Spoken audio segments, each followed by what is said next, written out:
I'm Joe Lombardo, and I am the coordinator of the United National Anti-War Coalition, which is a coalition of anti-war and social justice groups from the United States.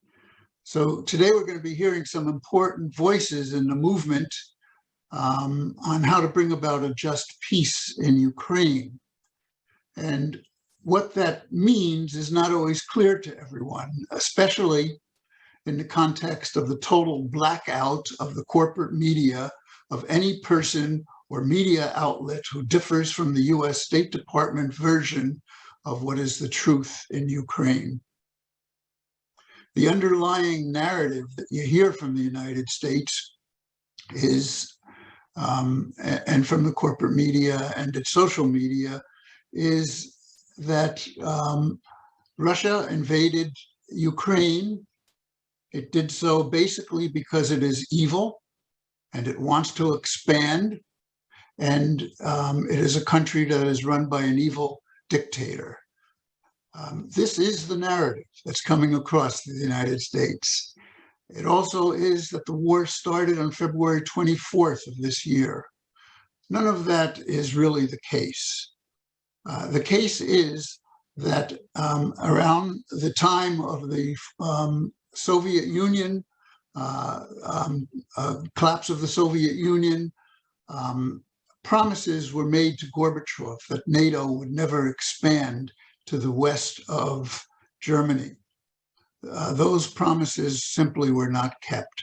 This was very important for Russia felt this was very important for its own security. And in fact, 14 of those countries to the east of Germany are now members of NATO, and they wanted the Ukraine to also be a member of NATO. The Ukraine, with a very, very large border with Russia, that could have put nuclear-capable missiles within minutes of Moscow. And so that was a red line that Russia said it could not go along with. It had to stop it with that red line, that Ukraine had to be neutral. We insisted that Ukraine could become part of NATO. Had the United States just said the opposite, this war may have been stopped at that point. The United States recognizes no legitimate security concerns for Russia. Bringing nuclear-capable missiles to the border of Russia, doing war games right on the Russian border, which NATO has done, is kind of the reverse of what we saw with the Cuban Missile Crisis, which was a red line for the United States. The United States was ready to go to World War III over that. Fortunately, we were able to back down from that position. But the United States has not backed down from the position of bringing Ukraine into NATO. The hot side of the war, the fighting and shooting, also didn't start this year. It started in 2014 when the US helped bring a coup to Kiev, to the capital of Ukraine. What started out as peaceful demonstrations against corruption in Ukraine ended up as a very violent kind of confrontation as neo-Nazis came into Kiev, supported by the United States. People were shot, and the coup was fostered, and the legitimate government of Ukraine was overthrown.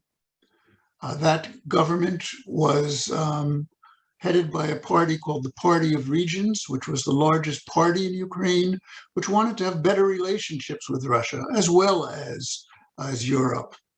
And the United States did not want to see that. And it's one of the reasons we brought the coup in. We heard who became the leader afterwards, first from Victoria Nuland, when she insisted that Arseniy Yatsenyuk become the leader after the coup. He's someone that came from a party that was a right-wing neo-Nazi party that traced its origins back to the Nazi collaborator Stepan Bandera, and he became the leader right after the coup. The two largest parties, the Party of Regions and the Communist Party, were both banned. The Russian language was banned, and there were protests throughout the country against the coup. These were put down by the military, by the police, and by Nazi gangs, most notably in the city of Odessa, where there was a massacre of the people protesting the coup. 48 were killed, hundreds were wounded in that massacre. The Crimea decided it no longer wanted to be part of Ukraine after this and went back to the Soviet Union, went back to Russia, which it had been part of for hundreds of years before the 1950s. There was uprisings throughout the Donbass in the eastern region, and two areas declared themselves independent regions, the People's Republic of Donetsk and Lugansk. Neo-Nazis came into parts of this and tried to put down this with the military. There was fighting that took place in Mariupol, and they were able to take back that area. But the fighting has continued since 2014, and 14,000 people have been killed in that region. That's where the war started. That's not said anywhere. It's simply said it started in the beginning of this year when Russia came in. And what happened in the beginning of this year was Ukraine massed around 150,000 troops on the border of Donbass. They started massive shelling of the independent areas, civilian areas. And then they crossed the line of demarcation into the Donbass area. When Russia saw this, what was happening, they decided to recognize the two independent areas and said they would defend them. Russian troops then came in, and there's been a war going on ever since. So today we want to talk a little bit about what is going on with that war right now. And we also want to talk about what response the anti-war movement should have to this. There's a lot of confusion with this right now on what role we should take and what is happening there. And so we're going to start with this. So I'm going to ask Ajamu Baraka to start this discussion. And I will introduce Ajamu. He is the national organizer of the Black Alliance for Peace, a very significant organization. To have a Black peace organization in the United States is a very significant thing. He serves on the executive committee of the U.S. Peace Council. Both of those groups are members of UNAC. He's on the administrative committee of UNAC, the United National Anti-War Coalition. He is the editor and contributing columnist for Black Agenda Report, another very significant news outlet that has been telling the truth for a long period of time since its founding. And he's a contributing columnist to Counterpunch. He was recently awarded the U.S. Peace Memorial Award in 2019 and the Serena Sim Award for Uncompromising Integrity in Journalism. So we're first going to ask Ajamu to speak. Thank you. Thank you so much, Joe. And thank everyone who showed up this afternoon to engage in this very important conversation. As Joe just indicated, we have some challenges as a peace movement, as an anti-imperialist movement, as a consequence of this conflict in Ukraine. We don't have to talk about the fact that this conflict has initiated some very serious tensions among the pro-peace and anti-war and anti-imperialist elements in this country and really throughout the Western world. And so these kinds of conversations that allow us to talk among ourselves, to struggle through the various positions, to see if we can find a minimal program that will allow us to reconstitute and concentrate our power in order that we are more effective in trying to move toward a world in which there will be no more interstate violence, no more war, where there can in fact be peace. That is vitally important. In fact, I will argue it is our primary responsibility as human beings and as members of this community. Now, I'm not going to get into all of the issues around, as we say, who shot John? That is, how we got into this situation with this conflict. I'll just share this, though, that from our analysis, that is those of us in the Black Alliance for Peace, we say at minimum that this conflict could have and should have been avoided, that the war did not start in February. And in fact, this conflict as it unfolded through 2021, we define as a manufactured conflict. But we don't want to even debate that, because our position is this. If you really want to understand Ukraine, we say we need to decenter Europe and focus on imperialism. That the issue for us is, in fact, imperialism and the length that it will take. And imperialism we define basically as the imperialist states that we see as the primary drivers of instability, the primary threats to international peace, we see emanating primarily from the West, under the hegemony, under the leadership, if you will, of the United States of America. And we see the lengths that the US would go. We see how dangerous the current environment is today. As a consequence of trying to galvanize European solidarity against Russia, we see that agreements have been made to allow Germany to basically rearm. We see that the Japanese are moving toward rearming. We see the kind of belligerence that emanated from the meetings between President Biden and the new president in South Korea, vis-a-vis North Korea. We see the kinds of moves being made on the African continent, where the US has encouraged its vassal states like Rwanda and Uganda to begin to be the police of the eastern and southern parts of the African continent. We see that Biden has expanded or redeployed US troops back to Somalia, even after Trump took troops out. And even after it appears once again that they were moving in Somalia toward an African solution to an African problem. But of course, you can't do that when you're still under the heels of the global North and the hegemon of the United States of America. So troops are going back to Somalia. On the African continent, they have the audacity under this bill by Gregory Meeks to impose on African states that they are not able to exercise their own sovereignty, their own foreign policy. That this bill that is being pushed is that if you don't do what George Bush said around the Iraqi war, if you're not, either with the US, then you are opposed to the US. So if you don't accept the definitions of how the Ukrainian situation is being defined, if you don't embrace and include yourself, your national interests with those of the West, then you're going to be punished by the United States of America. And keep in mind and remind ourselves, these sanctions, this arbitrary gangsterism, this is just what it is. It's gangsterism. These are criminal acts. They are illegal.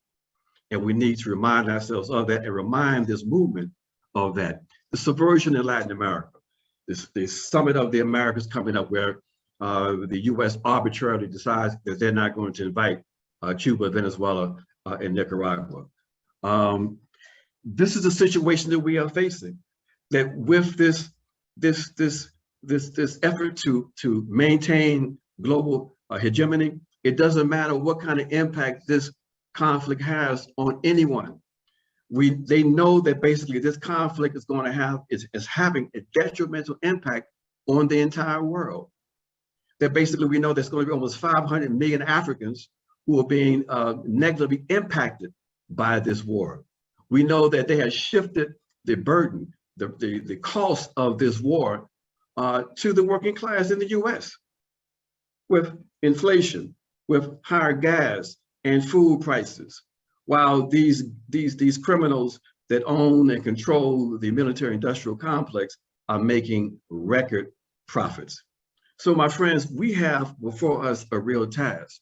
But not only do you have this instability and this dangerous international situation, domestically, we have a growing dangerous situation, because when you have aggressive militarism externally, you have to have containment domestically.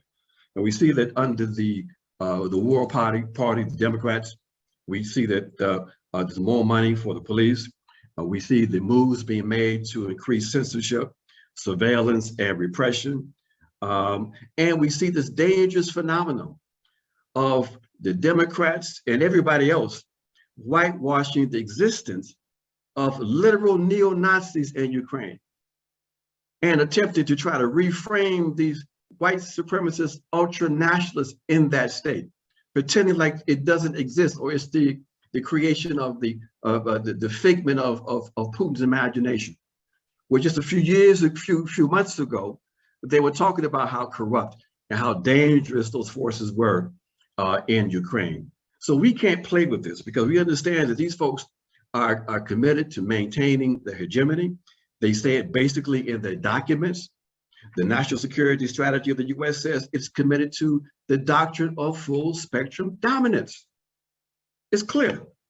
So when people began to make this equivalency between US and Western imperialism and the imperialism of Russia with their $1.9 trillion and their few bases outside of the sphere of influence versus the US with its $21 trillion, 800 to 1,000 bases, it makes no sense, because basically what you are doing, you're disarming opposition, you're confusing people, you are disrupting and making it more difficult for us to mobilize against the primary enemy, the primary threat to international peace. So we say in Black Alliance for Peace, we are so glad that we are part of UNAC, because UNAC is upholding the anti-imperialist perspective. We embrace and we love our pro-peace colleagues. We believe it's important that we have a commitment to peace. We are committed to peace also, but we understand that what we're up against now, what we are in fact fighting against, is not being driven by morality. It's being driven by material interests. And the material interest of the West right now is to maintain their global hegemony. And we have to understand that, because we have to understand that we're not going to be able to eliminate war in this country and globally. We can't construct the conditions for peace until we take power from these perpetrators of violence. They have declared war on humanity. 2 minutes left. They have declared war on humanity. And we have to understand what, in fact, we're up against. We say this imperialist war is being waged against collective humanity. We need to take the opportunity to turn these imperialist wars into wars against imperialism. We have to build movement, my friends. We encourage everyone who's concerned about war, who want to see its elimination, who want to see the possibility of a new society, join an organization that's fighting for societal transformation. Struggle as though your life depended on it, because it does. When we do that, when we commit ourselves to a new vision of what we can be as human beings, when we understand that we can in fact put the planet and people and peace before profits, we would be well on the way of developing the conditions to transform ourselves and this world. And we can say then, with that slogan we always use, all power to the people. Thank you. Thank you, Ajamu. Just to let people know, I turned off the chat because there was a whole lot of back and forth, some arguing going on. That's a good thing to do on Facebook, but it's not good to do while there are speakers speaking. It's disrespectful. If you have questions of the speakers, I'd urge you to put them in the question and answer area, which you can find on the bottom of your screen. We'll try to get to as many of those as we can. So I'd now like to introduce our second speaker, who is Sara Flounders. She's the co-coordinator of the International Action Center. She's a writer for the Workers' World newspaper. She's a member of the UNAC Administrative Committee, the author of several books, and she has traveled extensively in countries that have been under attack by US imperialism to report and express solidarity with them. So next we'll hear from Sara. Well, thank you, Joe, and thank you to UNAC for organizing this discussion. I want to open by saying I so agree with Ajamu that imperialism is the instigator. We are not in a new Cold War, a long stalemate stretching decades. We are in a world war, an enormously dangerous war that is not just a conflict in Donbass. The whole world is at risk of famines that are predicted to sweep whole continents, supply chain disruptions of the most essential medicines. This war in Ukraine is a turning point, a watershed, a huge change vibrating around the world. There's a fragmentation and a realignment, and US imperialism will not allow any country to be neutral. The US and EU sanctions will create famines throughout Africa. UN agencies are making ominous warnings of the impact of inflation and shortages in the whole developing world. US sanctions against India are threatened under the Countering America Adversities through Sanctions Act. There's more US sanctions threatened and already imposed on Turkey, a NATO member, for their continuing trade with Russia. And after Pakistan continued its trade, Washington orchestrated a coup against the government of Imran Khan. US sanctions on more than 40 countries already disrupt the economy and the lives of millions of people in Africa, the Middle East, and Latin America. Now, who pays the price inside the US? Really, the cost of US militarism and the military offensives will wipe out all of President Biden's election promises and the gains of past generations of workers' struggles.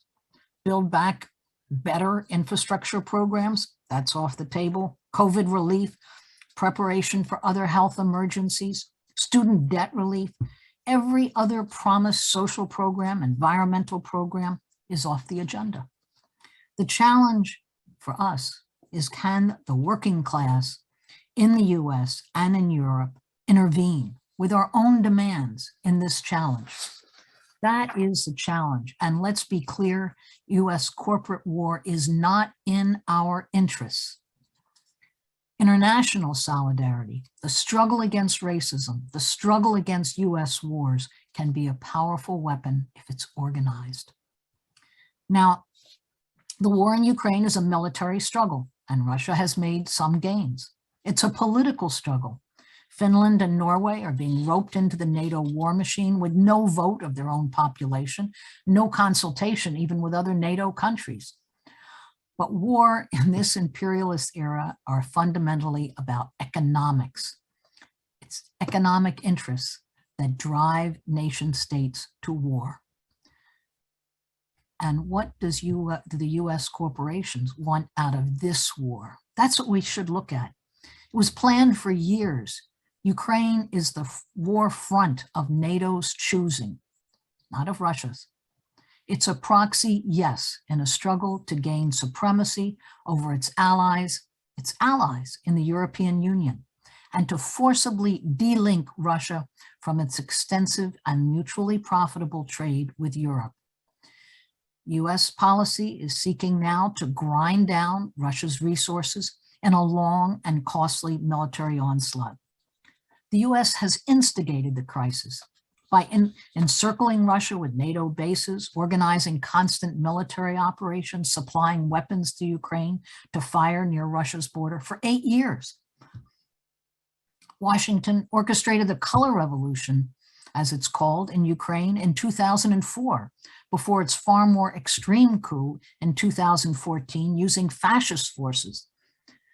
Thousands of US NATO military trainers, mercenaries, and equipment has already destroyed Ukraine's neutrality. Ukraine is a de facto member of the US commanded NATO military alliance.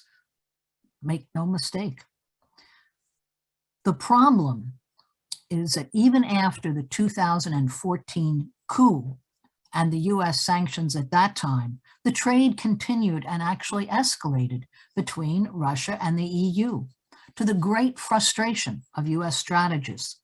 There was still a growing integration of the EU trade and investment with Russia and with China. This favorable trade challenges the domination of US corporate power in Europe, and it challenges US global hegemony.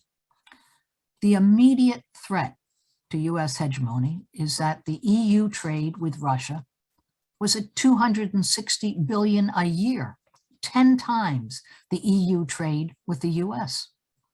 And the European Union was the largest investor in Russia.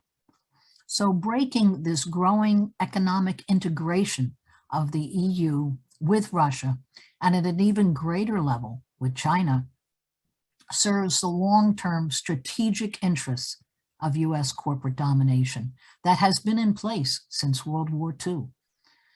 US government strategists are using sanctions as a wrecking ball to demolish the globalized economy. For 40 years, globalization was promoted in a unipolar world.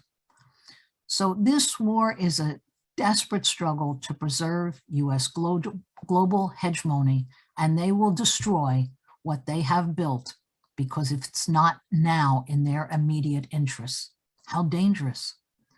The policy of consciously demolishing supply chains of essential products, grain, fertilizer, energy, it amounts to a reckless war on defenseless civilian populations.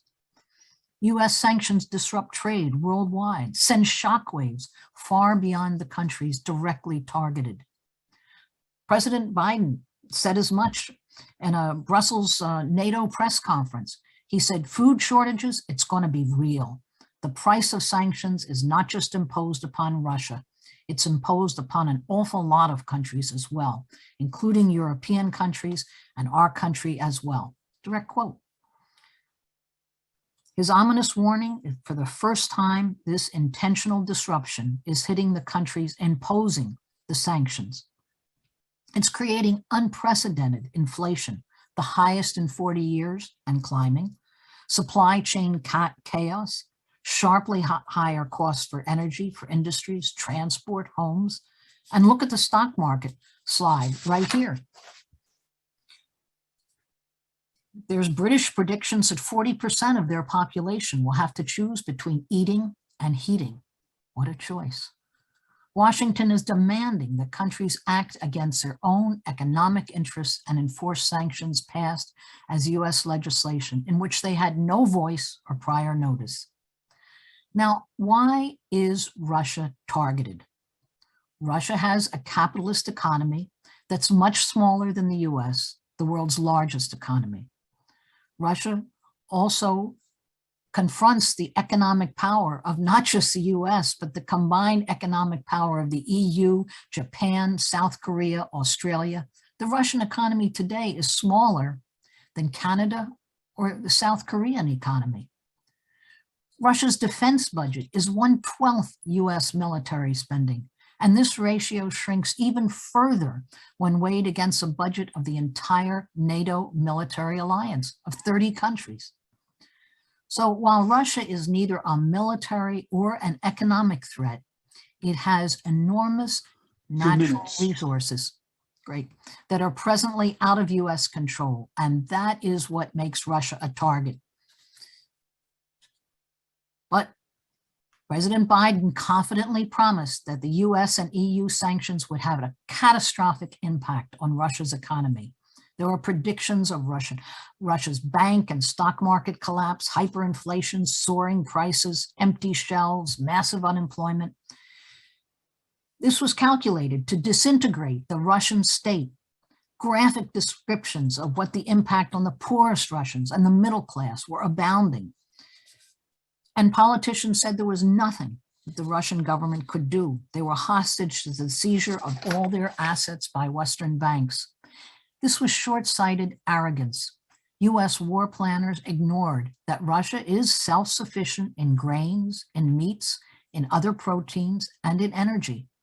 And its trade with China, India, Brazil, Iran ensures that industry will not collapse for lack of spare parts. The US cut Russia off from the SWIFT banking system of payments and trade. Visa and MasterCard shut down overnight. They did not, however, create predicted chaos. The Central Bank of Russia was able to switch to the Chinese CIPS network of 3,000 banking institutions in 167 countries and seamlessly process credit card transactions. So what's forgotten in the congratulatory declarations was throughout the developing economies of the world. There's no agreement on US imposed sanctions. The response of many countries to the extensive sanctions has opened new forms of currency exchange. I'll just finish with this, and in turn has led to an erosion of dollar supremacy, the bedrock of US economic hegemony. Full spectrum dominance can't be enforced at this point.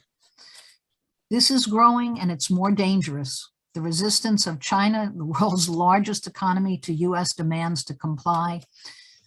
This is even more serious. The BRICS countries have all resisted. That's India, South Africa, Brazil, and China. The countries of Africa and Latin America aren't going along with this. So there's a big change underway and a big struggle, open defiance. There's payments now that are in Russian rubles and rupees and Chinese yuan. So all of these are changes we need to see. And at the same time, US think tanks are talking about how to sanction China, an economy 10 times the size of Russia. So it shows that they are not slowing their preparation. And this is what we need to be aware of. There's an international movement to oppose NATO's current war in the Ukraine, and it needs to know what else is on the drawing board. And we have an urgent need for a global campaign against economic sanctions. It's a crime against humanity, and a real campaign against the NATO military machine. So that's what we're talking about. That's what we're for. And I think it's a whole approach in the movement. Thank you. Thank you, Sara. Before I introduce Scott Ritter, just a couple of things that were mentioned in the questions. First of all, we are recording this. And as I mentioned before, all those who are registered, which are all those that are on or have registered for this webinar, and we had a very massive registration. I was actually very worried because we're doing it during a weekday in the United States, a time when people are working or are in school, but we had over 1,100 people register for this conference, for this webinar. So I think it's a subject which there's a lot of interest in. But for all those who did register, 24 hours after the webinar, you will get a notice from Zoom. And if you open that notice and scroll down to the bottom, you will see a link to the recording of this webinar. It also will be placed, and you can find it on the UNAC YouTube channel, which is United National Anti-War Coalition, parentheses, UNAC, close parentheses. I think you have to state it that way when you search on YouTube to find it. While you're there, I'd also urge you to subscribe to the UNAC channel. We're now going to go to Scott Ritter. Scott is a former U.S. Marine Corps intelligence officer who served for 20 plus years, including a tour of duty in the former Soviet Union implementing the Arms Control Agreement. He was a chief weapons inspector for the United Nations in Iraq, and he put his career and his livelihood in jeopardy by speaking truth to power during that period and stating what the US government did not want you to hear, that no weapons of mass destruction were found in Iraq. And today, as we see war brewing, not just against a third world country, but against a country that is a major nuclear power, which brings the possibility of nuclear war and the destruction of the entire planet into the equation, Scott once again chose to speak truth to power and started speaking out about what the realities are in the war in Ukraine. So I've known Scott for a few years. He comes from the same town that I do in upstate New York.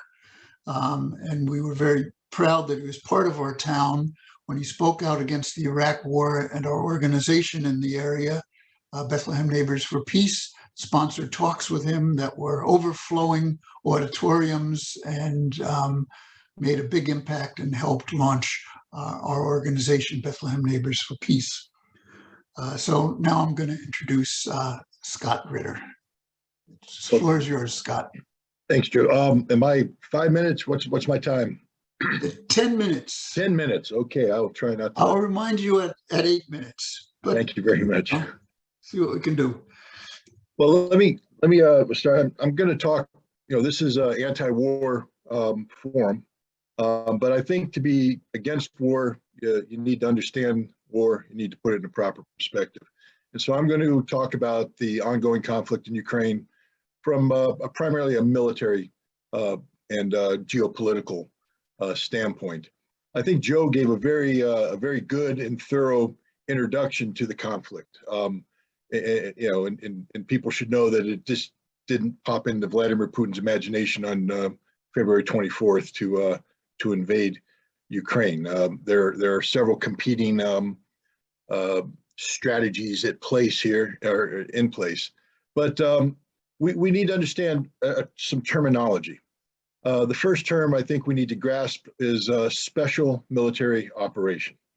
Russia is not at war with Ukraine. Now, I'm not playing semantics here. People say guns go pop and people die and shells go boom. And what's the difference? There's a whole world of difference. Russia has, if you know anything about Russia, about their leadership, Putin, et cetera, very legalistic, very structured way of approaching business. And this includes the business of war or conflict. What we have here is a special military operation that is authorized by Russia's interpretation of Article 51 of the United Nations Charter. Russia has articulated a case for conflict built around the notion of preemptive collective self-defense. Article 51, if you know anything about the UN Charter, speaks only of self-defense. But over time, the international community has accepted a couple of concepts. One is preemptive self-defense, that you don't have to wait to be punched in the face to hit someone to stop them from punching you. The United States has cited the need for preemptive self-defense in justifying its conflict in Iraq in 2003. There we have an obvious case of the abuse of this concept. NATO invoked preemptive self-defense when talking about Serbia and Kosovo, again, based upon manufactured claims of genocide, et cetera. The wrong case. So it's not something that's withstood the test of time in terms of adding a shine to its to the legitimacy of its argument. But it's there. It dates back actually to a case in U.S. history, the Caroline incident in 1837, involving a U.S. ship and British ships off the coast of Maine. Just a piece of history there. But the other aspect is collective self-defense. And what's important here is this was first coined by NATO against Serbia. If you notice that NATO is not a member of the United Nations, so how dare NATO invoke the United Nations Charter? It's not a member. But NATO was able, using its member states, to come up with the notion of collective self-defense, inclusive of the NATO alliance. So you can have in this collection UN members and non-UN members coming together to be covered by the UN Security Council, the UN Charter. So preemptive collective self-defense, that's Russia's claim. And what's important there is that Russia built this claim based upon its acceptance of the declarations of independence of both the Lugansk and Donetsk republics in the Donbass. Prior to this, Russia had, during the entire time from 2014 up until the initiation of this conflict, Russia had viewed what was going on in the Donbass as an internal Ukrainian problem. Russia refused to accept the declarations of independence of these nations, and Russia had said, this is a Ukrainian problem. We will defend the rights of the Russians, but Donbass is an integral part of Ukraine. Had Russia continued with this argument, it would have no justification under international law to intervene because it's an internal Ukrainian problem. So Russia has constructed an argument premised on the independence of Lugansk and Donetsk, combined with Russia to create a collective self-defense concern, which then had a preemptive aspect to it because of the imminent threat posed by Ukrainian forces that Joe had mentioned building up in eastern Ukraine to attack. So the special military operation is designed to address this problem. That's a long way of saying that what existed in February 24 no longer exists today. The Russians have continued to call it a special military operation, and their legal justification for fighting in Ukraine remains the same. But the war itself has changed. This is no longer about liberating Donbass. And that's not because Russia changed the terms of the conflict. It's because the United States and NATO changed the terms of the conflict. The United States and NATO started on February 24th saying, we don't plan on getting involved. The United States will not come to the defense of Ukraine. NATO will not come to the defense of Ukraine. And the alliance was going to limit its support to the continued provision of light weapons. In fact, many people in the NATO and the United States believe this conflict was going to be over very soon. Mark Miley, the general chairman of the Joint Chiefs of Staff, testified before the U.S. Congress in the lead up to the conflict that he thought Kiev would fall within 5 days and Ukraine would surrender within a week or two. So there was no long-term plan. As the Russian phase one faltered, whatever term you want to use, let's just say that it wasn't firing on all cylinders. They didn't even call it phase one, so we didn't know there was a phase one when it first started. We just had a Russian operation. But it had problems, and I think most of those problems stem from a failure of intelligence on the part of the Russians. They were led to believe that the Ukrainian army would, in large part, stay in their barracks, that the civilian leaders would support Russian troops. The opposite was the truth, and Russia took a bloody nose on several fronts. This didn't mean Russia was losing. It just meant that the operation didn't go exactly the way Russia wanted. And this breathed hope into Ukraine and its NATO supporters, and they began to provide new kinds of weaponry, heavy weaponry, et cetera. But this was done in a panicked manner. Send over 50 Ukrainian forces to Germany, train the trainers, send them back in. It was very inefficient. It was very chaotic, and it wasn't particularly helping the Ukrainian cause. The Russians hit a pause sometime in mid-March and announced that they were moving into phase two of the operation. Phase two dealt primarily with completing the mission set forth by the special military operation of liberating the Donbass region, Lugansk, Donetsk, securing water supplies for Crimea, and completing a land bridge connecting Crimea with the Russian Federation. And that's what we're seeing right now, phase two. Phase two has a couple military objectives beyond the territorial ones I discussed. One is denazification, the other one is demilitarization, and these are linked to two political objectives. That is a permanently neutral Ukraine, and by defeating Ukraine and defeating Ukraine's effort to become a NATO member, helping create the conditions for a restructuring of European security framework, which Russia would like to involve the withdrawal of NATO's military technical capacity back to pre-1997 borders, that is, before the major expansion of NATO. Russia is winning impressive battles on the field. In fact, I just was watching the news today. Today is a very dramatic day on the battlefield. Russia is taking hundreds, if not thousands, of prisoners. They're breaking through the lines. They are closing cauldrons, surrounding tens of thousands of Ukrainian troops. They've virtually liberated all of the Donbass, and they're in the process of destroying much of the Ukrainian military that's arrayed against them. Had this been the case totally based upon the Ukrainian military organization that existed on February 24th, this war would be over. But since that time, NATO has, in the United States, has injected, the US alone, $53 billion worth of military-related assistance. To give you a perspective, the Russian military budget for all of the Russian military in 2021 was $43 billion. So in the first 4 months of 2022, the United States and NATO have provided Ukraine with $10 billion more than Russia spent in totality on its military in 2021. This is a game changer. Now, some of this equipment is garbage. A lot of this money is going to be squandered in waste, fraud, and abuse. Ukraine is one of the most notoriously corrupt nations on the planet. But $53 billion, even if only 20% of this makes it to the front line, that's still a whole bunch of military equipment. It doesn't mean that Ukraine's going to win the war. What it does mean, though, is that the game has changed. Russia is facing a completely different set of facts today from a military perspective than they were confronting in February 24th of this year when the special military operation said.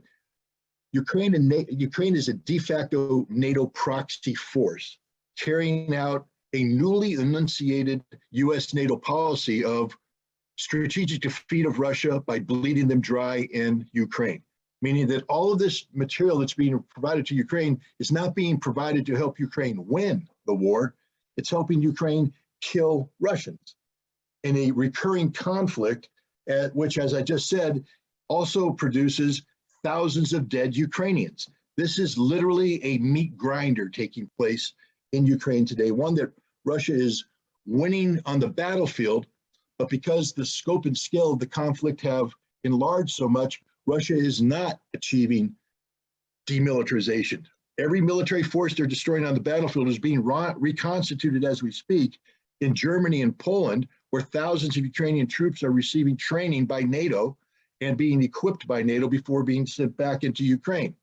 It's hard to demilitarize when the reconstitution is taking place in a strategic depth that is outside the reach of the Russian military. So this is, again, NATO providing strategic depth to Ukraine. NATO is providing intelligence information. At the beginning of the war, it was strategic in nature, broad brush picture of what Russia's intentions were. Now it's tactical in nature, very focused intelligence that enables Ukraine to sink Russian ships, to attack Russian oil refineries on Russian soil, and to kill Russian generals. And, more simply put, to kill Russian troops on the battlefield.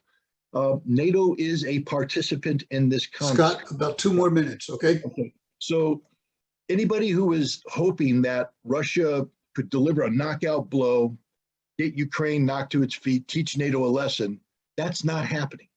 And that's very disturbing, because if you're anti-war, I guess the message I'm going to leave you with is, unless Russia changes its posture towards this conflict, this war is not going to end for a very long time. And worse, for Russia to shorten this war, they have to go to war, meaning no more special military operation. Russia is going to have to declare war against Ukraine and possibly other European nations, effect a general mobilization that involves millions of men, and put Europe at more risk than it has been at any time since the Second World War. That's the current military situation. It's not very pro-peace at all.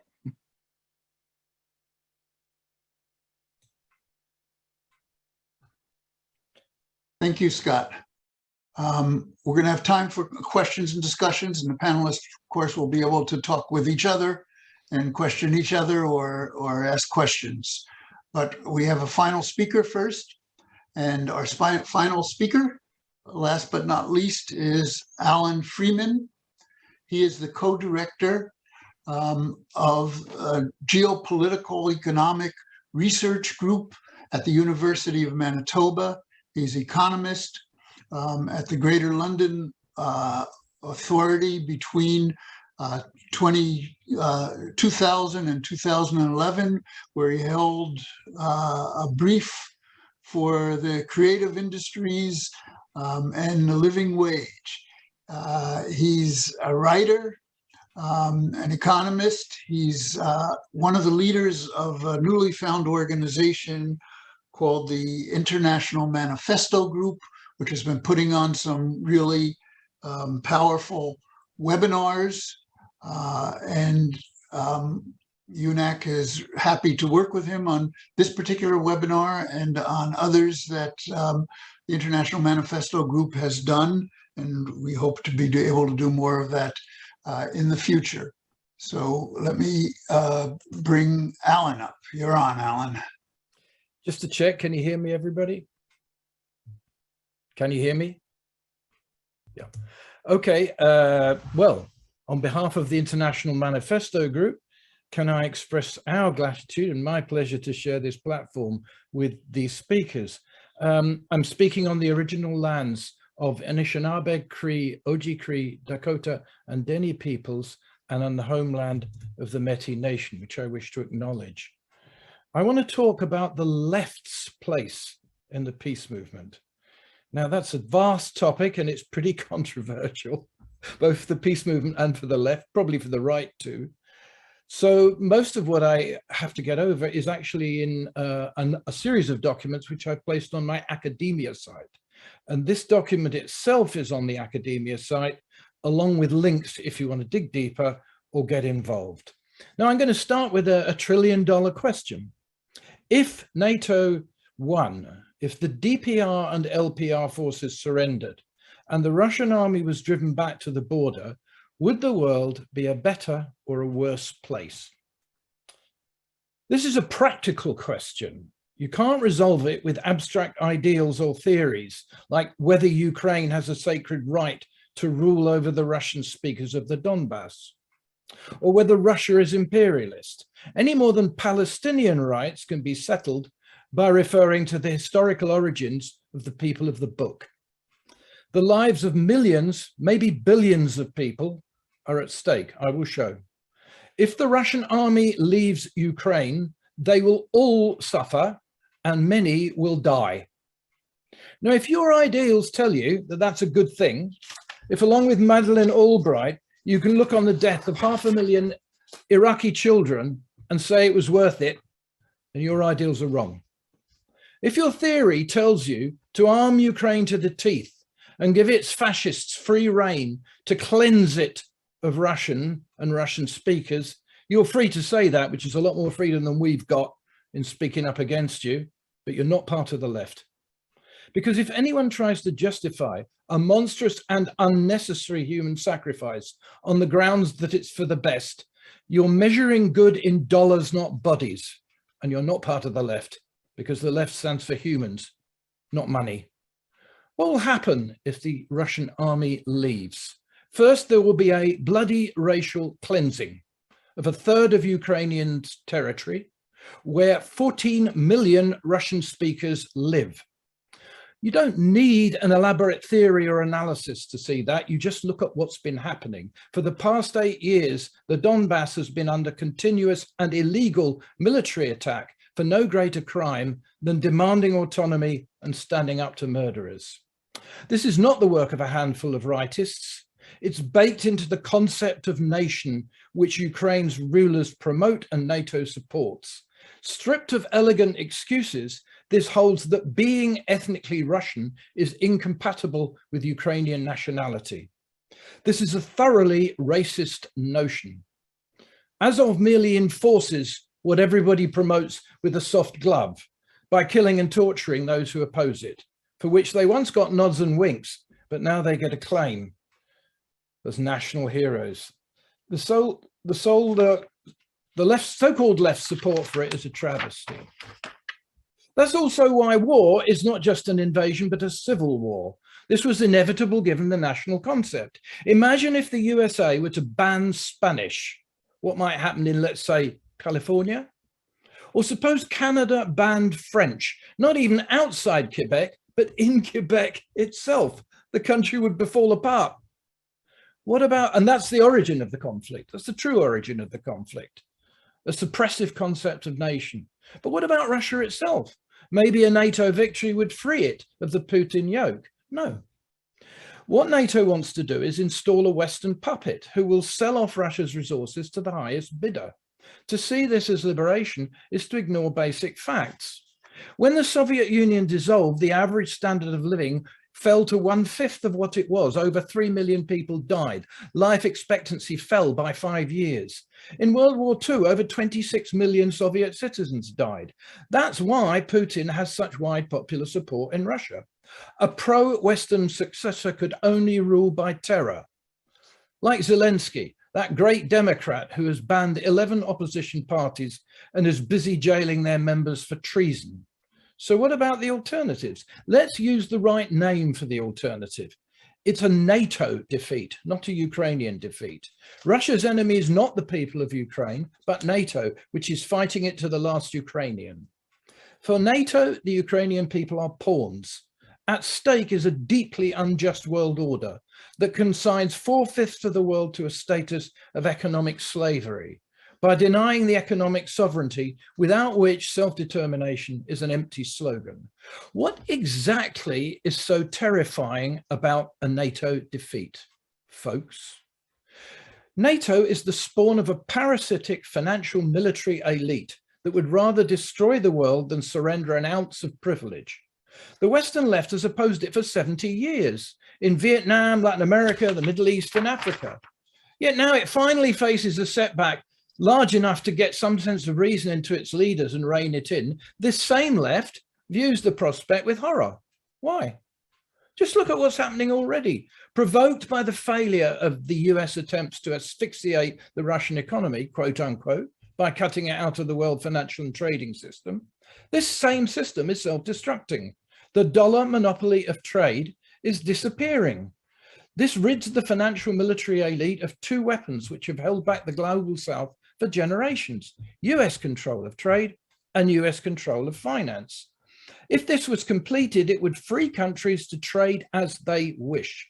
The coercive power of sanctions would be limited to supplies of high tech, of which US still has a monopoly, but the gap's rapidly being closed by China's remarkable advances.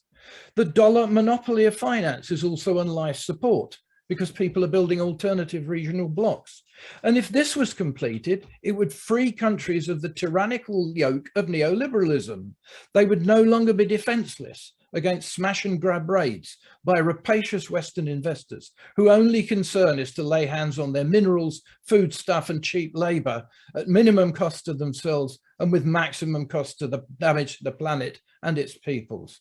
Countries would then be free to focus on the needs of their own people, on food security, and on economic and human development and ecological development. This would further deprive the authoritarian regimes of the South, which certainly exist, of two levers that keep them in power: access to Western finance and the fear that Washington's little enforcers will punish them mercilessly if they do anything to their people. Countries would then be free to choose leaders that respect the needs of their people instead of the corrupt elites of their countries and of the United States and its allies.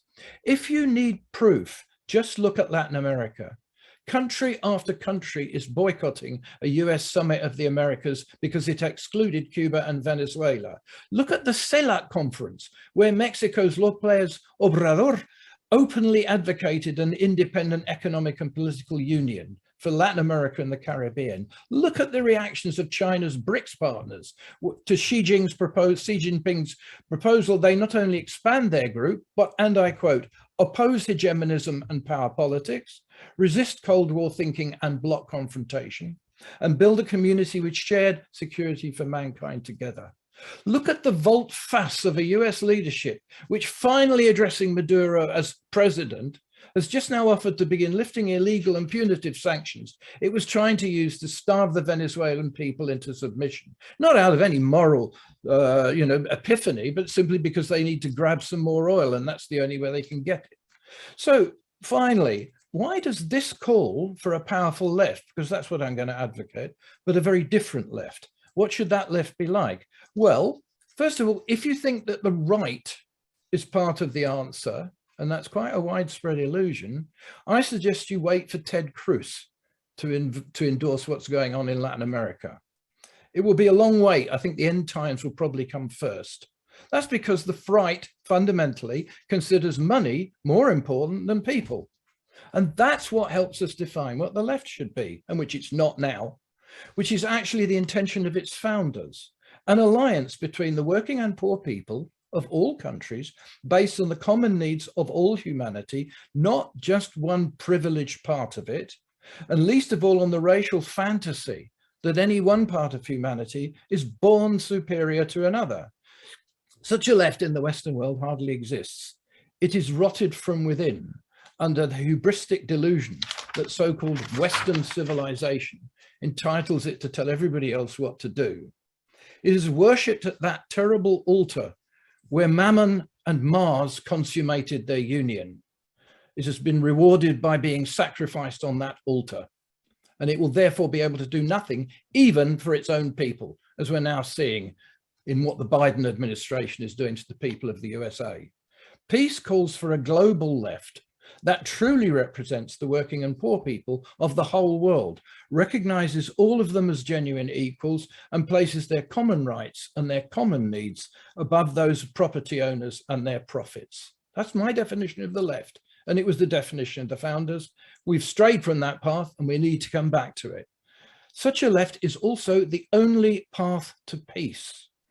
Educated by the struggles of our sisters and brothers of the South and the East, and in concert with them, and with due respect for what they have gone through and what they have achieved, I hope we can start building it. Thank you once again. By the way, I'm dying to put the link to my document in the chat, but the chat has been closed. So maybe I'll put it in the Q&A where everybody else seems to be chatting.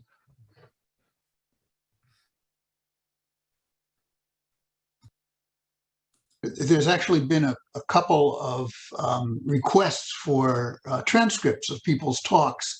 If anybody has them, and if you have a link, Alan, please send it to me, and I will make sure it's in the Zoom thing 24 hours from now that goes out there, and we'll also put it on the UNAC website. People have asked about UNAC.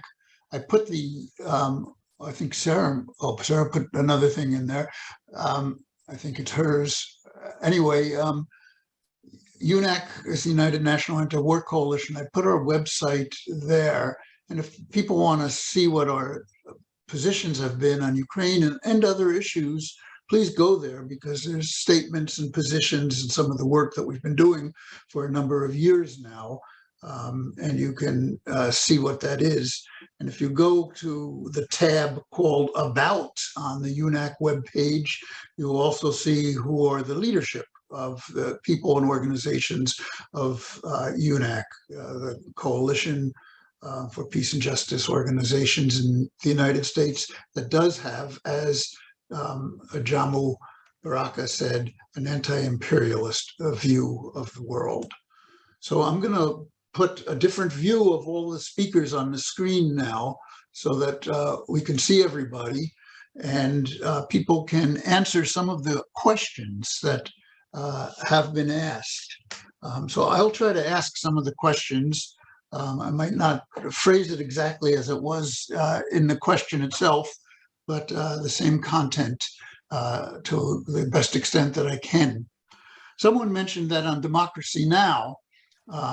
There was a speaker on Ukraine who tried to basically say that, yes, sure, there are Nazis in Ukraine, but downplayed that factor and said that's not such a great thing. And it certainly doesn't justify Russia entering Ukraine. I'd like to add to that because it's very, very clear that Azov and some of the other right-wing fascist battalions and militias that have been working in Ukraine for the Ukrainian government during this period have gotten lots of international volunteers. Some of them are volunteers, some of them are being paid for by our tax money. And they have kind of elicited a response also all around the world. Just as the United States supported Al-Qaeda when it was trying to use it against the Soviet Union in Afghanistan, and that came back to haunt the United States and built an organization that was worldwide. A similar thing may be happening here. And we recently saw the attacks in Buffalo, New York, of someone that clearly was getting inspiration from the fascist movement from Ukraine. So I'd like to see if anybody wants to respond, or as many as would like to respond to this question of fascism in Ukraine. Is it something that's not so important? How do we deal with it, and how should we look at it? Who would like to go first on that question? Who would like to go second? Scott, I see you're moving there, so why don't we have Scott go first? I have to unmute myself first. Look, I think when, in a perfect world, one fascist is too many fascists. It's like one racist is too many racists. Anybody who is intolerant of human rights is one person too many. But when we speak of conflict avoidance, I think we have to understand that sometimes in the cause of the greater cause of peace, you hold your nose when something stinks, if it doesn't alter the reality too much against what you're trying to accomplish. That's not the case in Ukraine. The case in Ukraine is simple. Ukrainian nationalism is defined in a singular way, and it's defined by the ideology of Stepan Bandera, pure and simple. Now people say, well, wait a minute, that's not Zelensky's thing. He's Jewish. He couldn't be involved in that, or that's not, that wasn't Yushchenko's thing, no, because they governed a nation that was called Ukraine but isn't Ukrainian. They governed a nation that has a significant number of Russians. They have Ukrainians that are not necessarily affiliated with the Western sections of Ukraine, where this ideology, the Bandera ideology, was fostered for close to these 60, 70 years or 50 years by the United States. A lot of people don't realize that Stepan Bandera not only fought alongside Adolf Hitler during World War II, slaughtered Jews, slaughtered Poles, slaughtered Russians, but from 1944 to 1954, his movement, which had been underwritten by German, i.e. Nazi intelligence, was taken over by the CIA. And he was run for 10 years, this covert conflict, by the CIA. And even when the conflict ended in 1954, the CIA continued to fund the Bandera ideology as a political opposition movement in Ukraine up until 1990. And this funding wasn't just limited to sending money and capabilities to Ukraine, but to support Ukrainian nationalists in diaspora, both in Europe, in Canada, and right here in the United States. And some of these Ukrainians still, these nationalists still gather. I think Joe talked about that at one point in time, right here in New York. This is a real problem.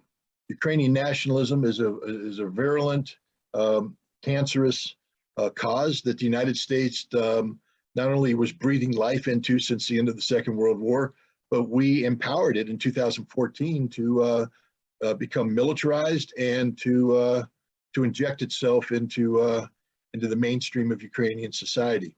This conflict has further empowered them. As we speak today, Ukraine is not anywhere close to being a democratic nation.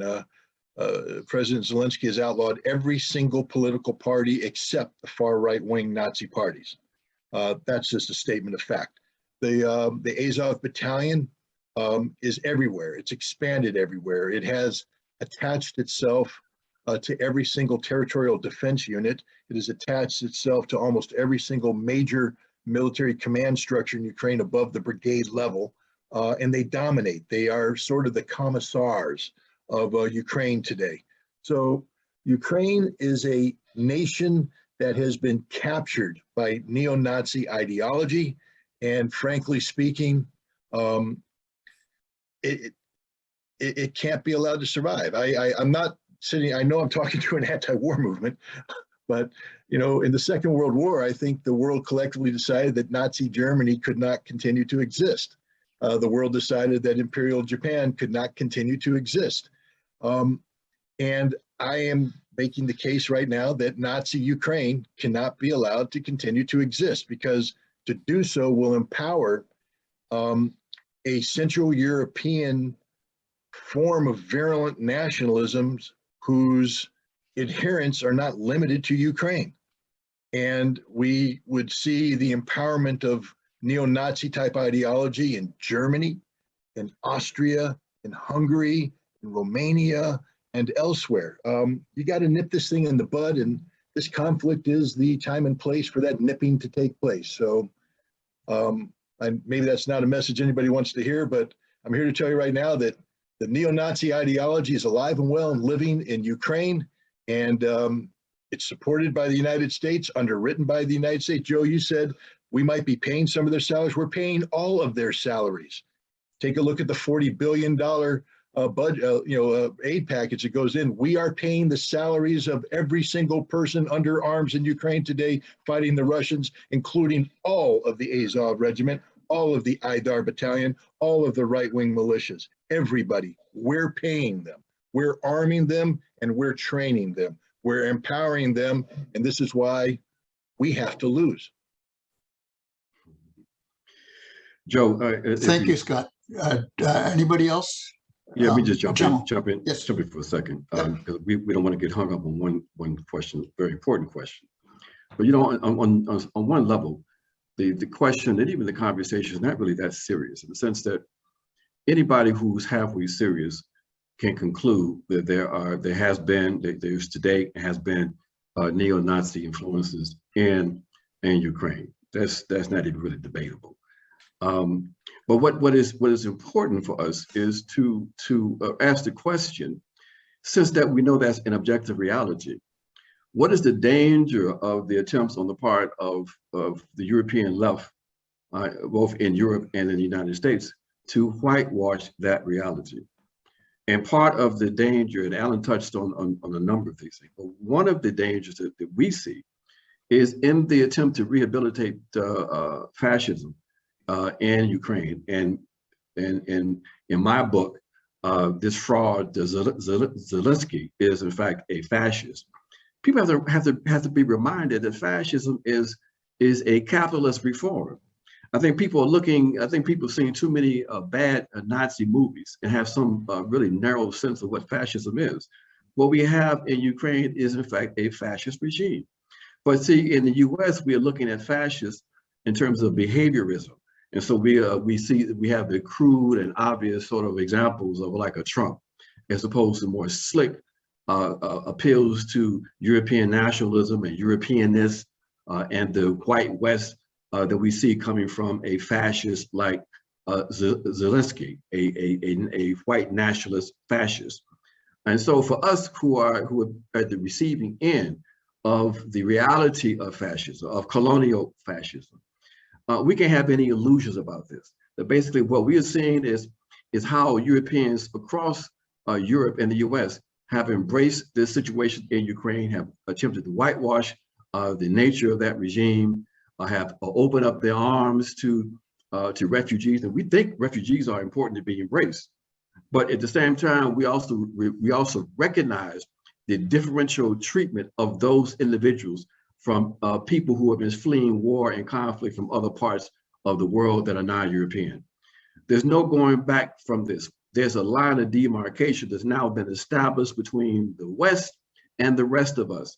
And this notion that we're going to build proletarian internationalism without confronting the notion of white supremacy is an illusion, okay? So let's get serious about this. People have to understand you've got to make a choice. You know, you got to make a choice like that shooter in Buffalo. He was clear about who his inspirations were. You try to put that on the foot of Trump, when he embraced and is inspired by the fascists in Ukraine. So we are watching how these Europeans are moving and embracing and using all forces at their disposal in order to maintain their hegemony. And we say this is a very dangerous development because you are putting in place the ideological foundation for a cross-class white supremacist movement. And that's a danger to all of us on this planet. I know we don't want to get stuck on one question, but it's an important one. So Alan, I see your hand up, and I'm assuming Sarah's going to want to say something too. So why don't we try to keep it short Short. Fascists don't take power, they get invited. You're not, you could be louder, Alan. Yeah. Fascists do not take power, they get invited in. Mussolini came to power when an insurrectionary movement threatened to overthrow the government of Italy, and the king, overriding the democratically elected government of Italy, appointed him as ruler. Hitler was appointed by Hindenburg to the post of vice-chancellor. The Azov were appointed by America to be the people who would police Ukraine. They chose a government that would endorse what they were going to do.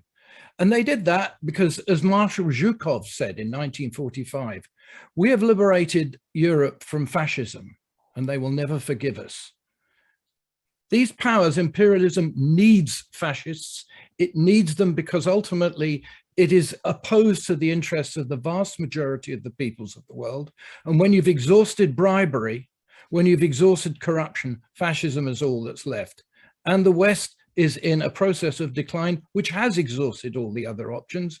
And that's why it opted to create a fascist government in Ukraine. So the connection between the ideology, when I say fascist, I mean one with a fascist ideology, which is exactly as Scott describes. It's ideologically a belief in racial superiority, which gives free rein to anybody who says, well, I'm going to go and enforce it, which is when you get actual fascism. So if you think that that's a good thing, you're going to live to regret it, because fascism is not going to stop in Ukraine. Fascism's already come to America. Fascism's rolling at the doors of the convoy drivers in Canada, right? There's only one way to stop fascism, and that's to stop people opening the door to it. So it's our government which is to blame, and that's where the fascism comes from. I'll just say on this that fascism is the ideal weapon of a system in crisis. And in a global way, the capitalist economy is today in crisis, and corporate power is more than willing to use massive, vicious forms of repression in order to enforce its domination. And what role is there for the left, for a working class movement? It's always got to be rooted in organizing and confronting white supremacy, patriarchy, fighting racism, fighting LGBTQ oppression, fighting corporate imposed low wages, and against war, against imperialist war, because it's so deeply linked. Now, we don't get to choose the war, but we better take sides when the war is on us and say what this means for us right here, where they are more than willing to use fascist tactics in Ukraine, here too. And it's deeply rooted in the culture, the political culture of the US. It's a system built on racism, on enslavement, on genocide. The roots are right here. So we better know and just not think we can avoid it. This is the war. Thank you. I'm just going to take a privilege of the chair and say one quick thing about it. I've been to Ukraine a few times. The last time was in 2019.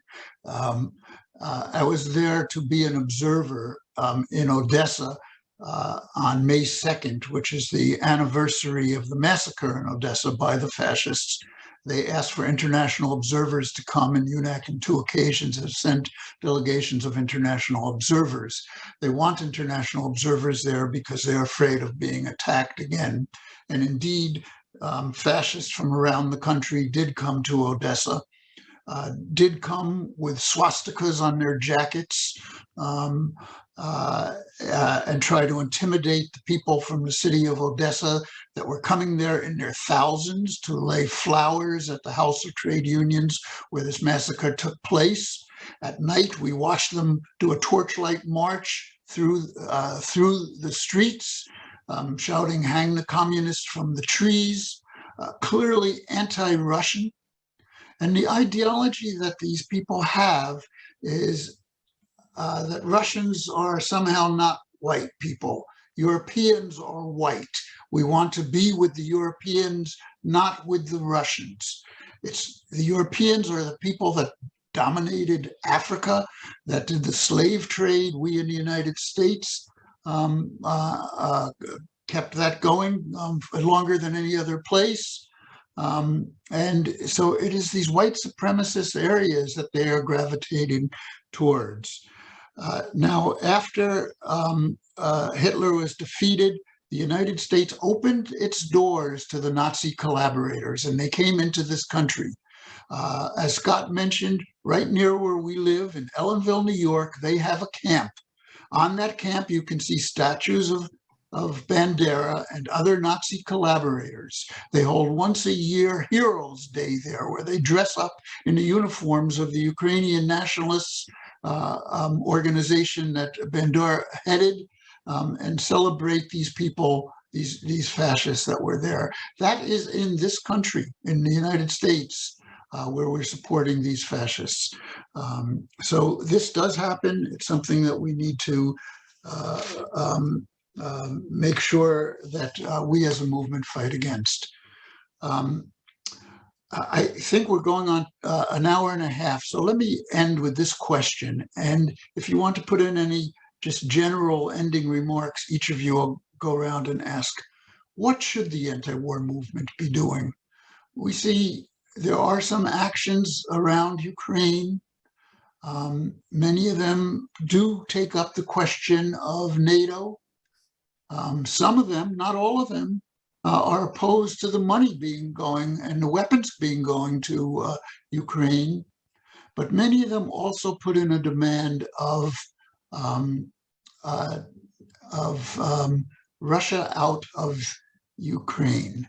Now, this was dealt with, I think, comprehensively by Alan, what that would physically actually mean if they did for the world and for the people of Ukraine. So maybe people want to talk about what should the movement be doing in the United States, and what do you think of some of these demands? And if there's any other final comment you'd like to make, please do that now. So can we just maybe go in reverse order from what we did? Start with Alan, and then Scott, Sara, and then Ajamu ending it. So Alan, would you like to take up any of that? God, you're asking your only non-American to interfere in your internal affairs. I thought Canada was part of America. Oh, but you're British. Oh, yeah, you're right. You're right. Okay. Well, it's a very difficult situation because we're in a very defensive position. Now, what you have to recognize is that's not the case internationally. Okay. If you look at the votes at the United Nations on successive resolutions that the US has put, it's been pointed out that actually in the last vote, if you count the abstentions and the opposition, America lost. And if you count the number of people who live in countries which don't implement sanctions, it's nearly all the non-imperialist world. So things look very different from the inside, from the West. And I think the most important thing is to look at everything from the perspective of the people your government is bombing. That's the fundamental thing you have to do. Now, being in a very defensive position, we have to realize that things can change very rapidly.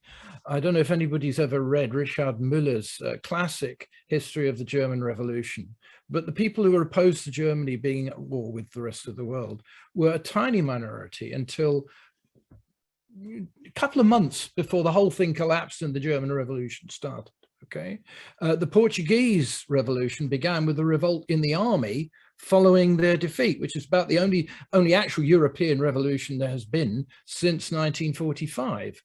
So that things can change very rapidly, and I think that they will change rapidly when America finally comes to grips with the fact, when people finally comes to the grips with the fact that the world order that the United States has built, the house that Jack built, is falling down, and it's falling down because the US economy is falling down. This is something the US economy, US is doing to itself, not something that's being done to it.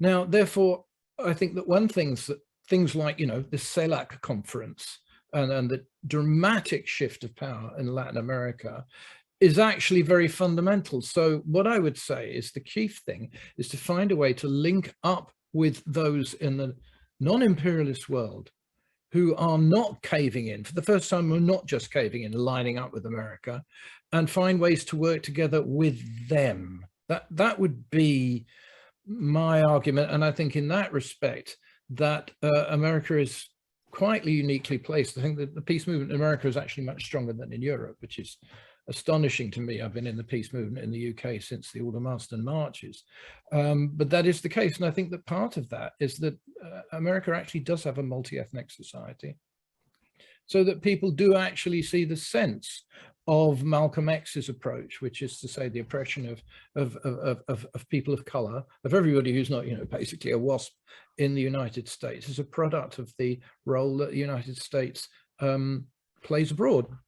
And if one can build on that understanding, I think the peace movement in the US can become very strong. But to do that, it can't hedge its bets. It can't take the GOP line and say, well, we're not very happy about spending money on beating up Russia because we'd rather spend it on beating up Venezuela. You can't do that, right? You have to say it's all or nothing. So that's why I think, you know, a left-wing approach which says, you know, we're on the side of people our government's beating up is and we'll ally with them because they are opposing our government, is probably the way to go.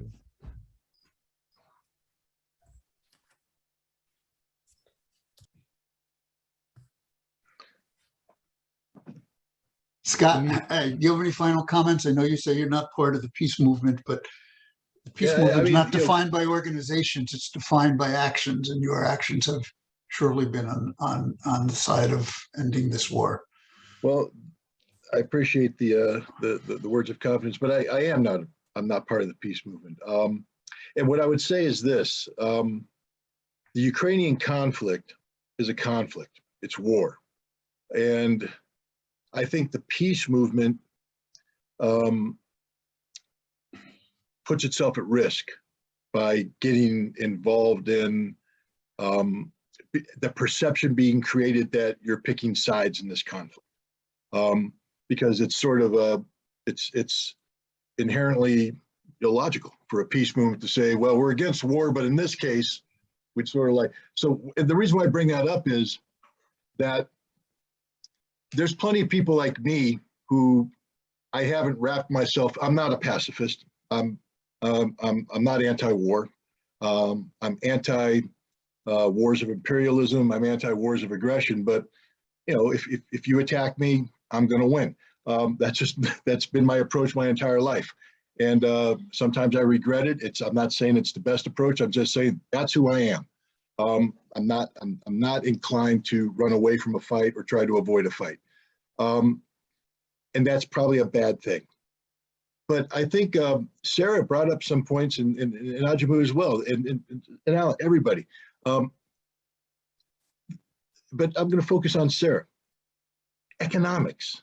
I mean, when you take a look at what this war has done, it has opened up windows of opportunity for opposition groups to exploit.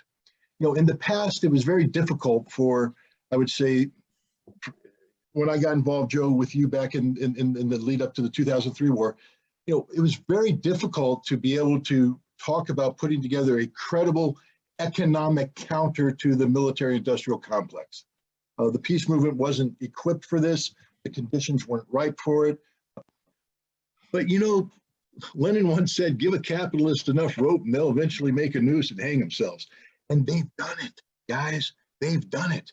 They sanctioned Russia with one of the most aggressive, destructive, ill-conceived economic warfare programs the world has ever seen. And the boomerang effect has come smack dab and hit us in the head here at home. And it hurts. And it's going to hurt more and more and more. And it's going to hurt everybody. This isn't an inner city issue. This isn't a rural America issue. This is a suburban America issue. Everybody's going to hurt from this. And there's only one reason for this, because of the aggressive warlike policy of the United States in pursuing their anti-Russia agenda. Now, you don't have to say that, but what you can say to Americans is, wouldn't it be better if we spent this money fixing problems here at home? That's one of the most anti-war messages I could get across, and it's one that resonates, and it's one that you're automatically empowered to say, because we're not talking about theoretical now. The data set it cannot be refuted. It's there. This war is destroying the economies of Europe and the United States and the world. There's a major restructuring taking place right now called the Trans-Eurasian Economic Union, being led by Russia, China, India, and others.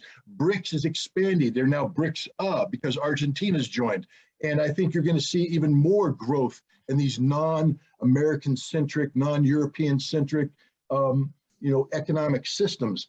And I just think that this is a unique moment in history that if the anti-war movement could somehow rally and seize the message, that you could actually get traction in mainstream America, because now you're talking about things that they actually can sense, as opposed to abstracts of, look, America's a nation built on war. So automatically the anti-war movement has a hard problem getting traction in this country. I mean, just like anti-racist movements, you're gonna have a hard time, because at the heart, we are a racist nation. We don't like to admit it, but we are. And so you're basically hitting your head against a brick wall. But one thing that every American has in common is we have become spoiled by economic well-being, by wealth, by privilege, et cetera. Everybody has. Even the disenfranchised to some extent are spoiled compared to poor people in the rest of the world. And so any economic retreat impacts everybody in a way that you don't have to explain it to them. They know it. So if you can capture the rage, the anger, the frustration that's growing, and you can find to bring that together so that people aren't necessarily anti-war, because again, that's a hard thing to get people who have it in their DNA, but pro-us, meaning I'd rather my government does something that benefits me, benefits my neighbor, benefits my fellow citizen, as opposed to squandering all of our wealth overseas in a dangerous war of aggression that, and I'll leave it with this, could end the world as we know it. It is ending the world as we know it. I mean, Sara knows this. When the dollar is no longer the international currency of reserve, the world is ending as we know it. It's going to change. But I'm talking about thermonuclear warfare. I don't want to scare people too much, but we have never been closer to the nuclear apocalypse than we are right now. China and the United States, I don't know if you saw Joe Biden's lunacy of speaking off the cuff about coming to the military defense of Taiwan, and China's just said, bring it on, let's go, right now. You and I, drop, let's fight. That's a nuclear conflict. The same thing that Russia's getting ready to say to NATO. You want to fight? Let's fight. Let's bring all the big toys to the game. And when that happens, the world ends. We need to get the United States off this track. And I think the best window of opportunity that the peace movement's ever had is the economic calamity that's taking place, not only in the United States, but in the world around us. And I'll leave it at that. Thank you. Very good, Scott. Sara, followed by Ajamu, and then we'll come to an end with a couple All right. This is a great discussion, and coming from so many directions. Whoa. How to summarize, I think the most important thing is that we see ourselves as not isolated, not isolated. The left is told we're tiny, we're a fraction, because US propaganda acts as an echo chamber. And it's relentless. A US Eurocentric media here says that this is the only voice. And we just got to know that 3/4 of the people of the world are both against the sanctions and really beginning to aggressively open up trade and confront the US. That is a new day. The G20 is going to have a meeting. The US says Russia must be banned. No one agreed. The meeting went ahead. That's a new day. This summit that Biden is supposedly hosting in LA, first of all, the CARICOM said, we're not coming. That's 15 countries in the Caribbean. And then, of course, Nicaragua, Venezuela, Cuba barred, and Mexico says, all right, we're not, Ecuador, Argentina, we could look at one country after another who's pulled back. There is a people's summit in LA during that Biden summit, and even, I think, of great significance, a workers' summit in Tijuana. Of the countries who are excluded, and workers' movements from the US, but also from all of Latin America and the Caribbean. So these are important things for us to look at. There's a big anti-NATO, when NATO meets, okay, the NATO countries are, we need to be really thinking we aren't so isolated, because there is a larger world, and listening and really connecting with them is very, very important. There are exchanges going on right now between Venezuela and Iran that are continuing, systematic in a way that the US tried to starve down both countries. Not happening. So this problem for the US that the dollar and the euro are no longer dominant. It is a boomerang effect. I wrote an article called The Boomerang Effect. And I did put in the link there, that sanctions are a wrecking ball of in a globalized economy. It's a world war. Every country, no country is being allowed to be neutral. And so that means that we also can't be neutral, can't stand back from it. Truly, I believe that the way to have a perspective for the peace movement is a socialist perspective, that unless we really say the capitalist competition, dominated by the US, but capitalist competition, it's chaos, it's sheer ignoring of any human need, only profit matters. And any CEO that thinks differently won't survive 1 quarter. If they say, oh, I want to plan for the long term, they will not survive. So if you feel we really need cooperation, planning on a new level, I think we have to identify with the world that is trying to stand up to US domination and is finding more and more creative ways to do so, and connecting with each other. None of these are perfect, ideal states. They're not. There are all kinds of mixed economies. But from right here, we have to say that US full spectrum dominance, we got to oppose, and we can oppose it if we have a perspective of what is needed for the future, for our world. I think the left will be stronger when we look at the wider world and not just look at this echo chamber that we're living in right now. Thank you. Ajamu, you have the last word. Thank you, Joe. I'd like to first just acknowledge the leadership of UNAC for this very important conversation. I'd like to express my appreciation for all of my fellow panelists for this fantastic presentation of ideas and facts. And I would just end very simply by saying that we have a responsibility, not only to ourselves, but to the world. Empire is not a figment of our imagination. It is having a detrimental impact on the entire collective humanity. And those of us who are strategically located at the center of empire must understand what that means. It means that we have a responsibility even more important than any other people on this planet. If we're going to revive a left in this country, we have to deal with the internal contradictions of white supremacy, of the hegemony of a global perspective that still centers Europe, that recognizes that we have to smash forever, and is prepared to embrace the idea that the West, representing 10% of global humanity, will no longer be in a position to provide leadership for everyone on this planet. If we don't defeat those kinds of contradictions, then we're not going to be part of the solution. We, in fact, will remain part of the problem, and we are. So I leave by saying that, it is our right to be committed to peace.